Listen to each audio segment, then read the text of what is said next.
আসসালামু আলাইকুম রহমতুল্লাহি ওবারাকাতু। ভোর রাত 5টা বাজে। ভৈরব ব্রিজের উপরে 3টা থেকে 2 ঘন্টা ধরে এনো জ্যামে আছি, জানি না কতক্ষণ এই জ্যাম ছাড়ে। এই পরিস্থিতি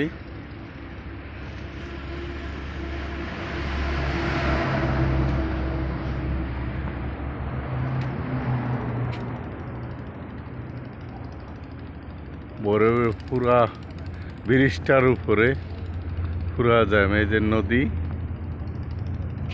রাস্তা ওইদিকে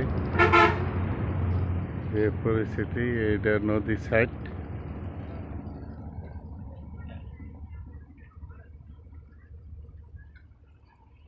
যে মতো চোখ যায় খালি জ্যাম আর জ্যামই বরফের ব্রিজের উপরে।